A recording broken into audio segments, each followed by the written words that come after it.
नमस्कार दोस्तों, शीर्ष प्रसिद्ध पिक्चर्स चैनल में आप सभी लोगों का स्वागत है।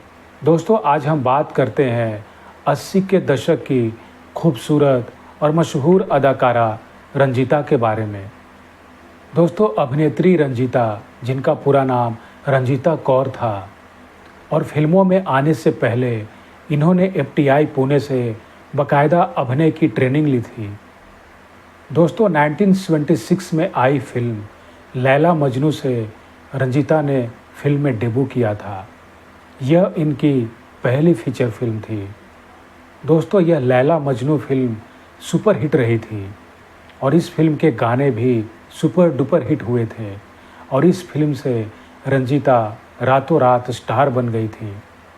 इस फिल्म से वह बहुत ही मशहूर हो गई थी और इस फिल्म से ही उन्हें पहचाना जाने लगा और इस फिल्म के रिलीज़ के बाद से ही इंडस्ट्री के बड़े बड़े प्रोड्यूसर डायरेक्टर्स इन्हें फिल्म में लेने के लिए तैयार खड़े रहते थे।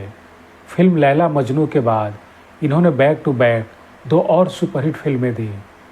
1978 में इनकी 2 फिल्में आई। एक फिल्म थी पति पत्नी और वो, इसमें रंजीता और संजीव कुमार ने प्रमुख भूमिका निभाई थी और दूसरी फिल्म थी अँखियों के झरोखे से और इस फिल्म में रंजीता और सचिन ने प्रमुख भूमिकाएं निभाई थीं और ये दोनों फिल्में सुपर हिट रही थीं। और इन फिल्मों के बाद रंजीता ने और भी कई सारी फिल्मों में काम किया। अगर उनकी कुछ हिट फिल्मों के बारे में बात करें तो उनमें सत्ते पे सत्ता, हमसे बढ़कर कौन, तराना, सुरक्षा, गुनाहों का देवता इत्यादि। दोस्तों, इस दौरान रंजीता इतनी फेमस हो गई कि इन्होंने एक साथ कई सारी फिल्में साइन कर ली थी, जिनमें से इनकी कई सारी फिल्में फ्लॉप हो गई। तो ऐसा कहा जाता है कि इस वजह से रंजीता काफ़ी चिड़चिड़ी भी हो गई थी और धीरे धीरे इनका फिल्मों का ग्राफ नीचे गिरने लगा और कुछ समय के बाद इन्हें फिल्में मिलनी कम हो गईं। दरअसल रंजीता का फिल्मों में ग्राफ नीचे गिरने का एक बड़ी वजह यह भी बताया जाता है कि निर्देशक और प्रोड्यूसर रंजीता से फिल्मों में कहानी के हिसाब से कुछ बोल्ड सीन्स का डिमांड करते थे, लेकिन रंजीता उन सीन्स को नकार देती थी, जिसके चलते धीरे धीरे प्रोड्यूसर और डायरेक्टर्स रंजीता से किनारा करने लगे और धीरे धीरे उन्हें फिल्में मिलनी कम हो गईं।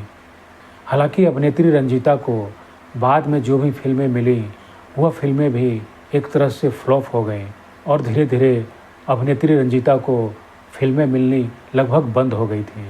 और फिर एक वक्त आया जब उन्होंने फिल्म इंडस्ट्री से अपनी दूरी बना ली और फिल्मों को अलविदा कह दिया। दोस्तों, इस फिल्मी दुनिया में ऐसा देखा गया है कि कब कौन सितारा फर्श से अर्श तक पहुंच जाए और कब कौन सितारा अर्श से फर्श पर गिर जाए, यह कोई नहीं बता सकता। पर अभिनेत्री रंजीता के साथ भी ऐसा ही हुआ।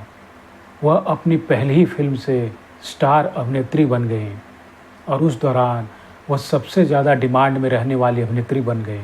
लेकिन एक ऐसा भी वक्त आया कि वह धीरे धीरे इंडस्ट्री से गायब हो गई और आज वह गुमनामी की ज़िंदगी जी रही हैं। धन्यवाद।